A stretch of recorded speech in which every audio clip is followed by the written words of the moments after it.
शिवसेना नेता संजय राउत के खिलाफ ईडी ने जिस इल्जाम की रोशनी में शिकंजा कसा है, वो मामला मुंबई के गोरेगांव इलाके में पात्रा चाल से जुड़ा हुआ है, जो Maharashtra housing and area development authority का भूखंड है। गिरफ्तारी की सबसे बड़ी वजह तो यही सामने आ रही है कि सांसद संजय राउत केंद्रीय जांच एजेंसी के साथ सहयोग नहीं कर रहे थे।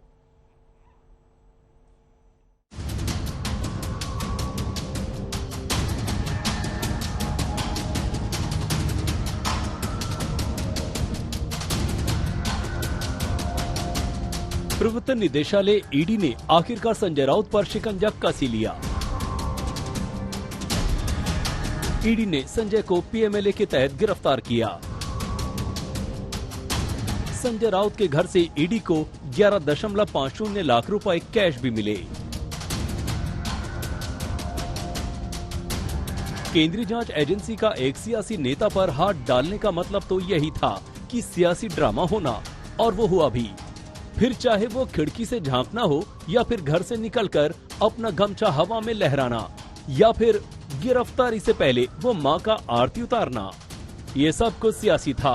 और ऐसे में उनका बयान भी सियासत से पूरी तरह से सराबोर नजर आया।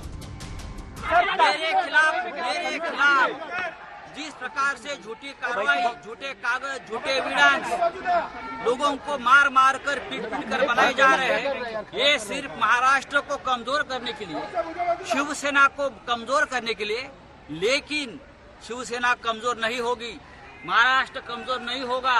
दूसरी बात, संजय राउत झुकेगा नहीं, न पार्टी छोड़ेगा, न शिवसेना छोड़ेगा। पेड़े वाटा महाराष्ट्र कमजोर होतो है, पेड़े वाटा पेड़े बरं का, महाराष्ट्रावर हल्ले होत आहेत, पेड़े वाटा। अरे बेशरम लोक आहेत तुम्ही, लाज वाटली पाहिजे तुम्हाला।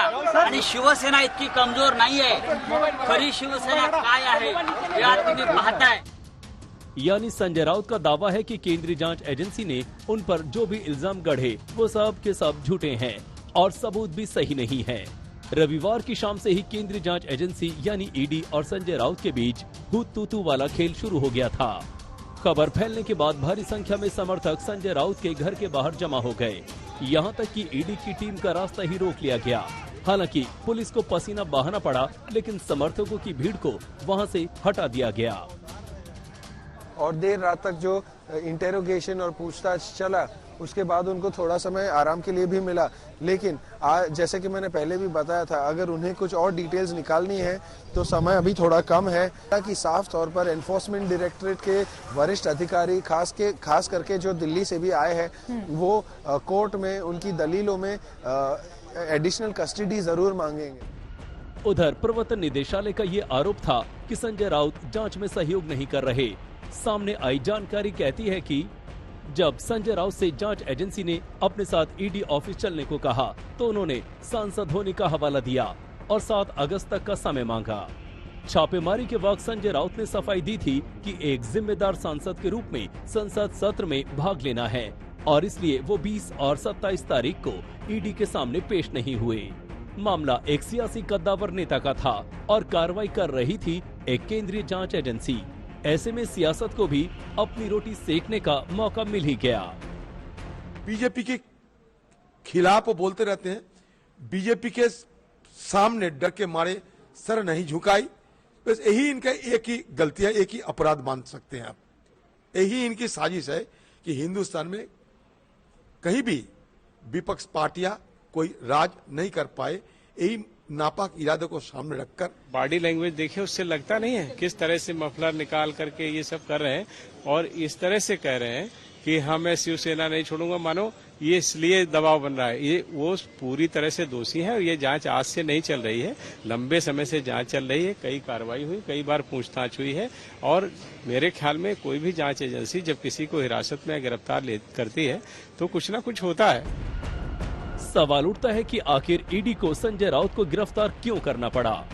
ईडी के आरोप, गुरु आशीष कंस्ट्रक्शन ने माडा को गुमराह किया और बिना फ्लैट बनाए ही जमीन बिल्डरों को 901.79 करोड़ रुपए में बेच दी। गुरु आशीष कंस्ट्रक्शन ने मीडोस नाम से एक प्रोजेक्ट शुरू किया और खरीदारों से फ्लैट के लिए 138 करोड़ रुपए जुटाए।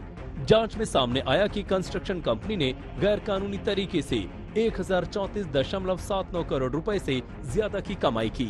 कंस्ट्रक्शन कंपनी ने गैरकानूनी तरीके से कमाई रकम को अपने सहयोगियों को ट्रांसफर किए। ईडी के मुताबिक गुरु आशीष कंस्ट्रक्शन प्राइवेट लिमिटेड असल में HDIL की सिस्टर कंपनी है। जांच में ये भी सामने आया कि HDIL ने करीब 100 करोड़ रुपए प्रवीण राउत के खाते में जमा कराए थे। 2010 में प्रवीण राउत की पत्नी माधुरी ने संजय राउत की पत्नी वर्षा राउत के खाते में 83 लाख रुपए ट्रांसफर किए थे। उस रकम से वर्षा राउत ने दादर में एक फ्लैट खरीदा।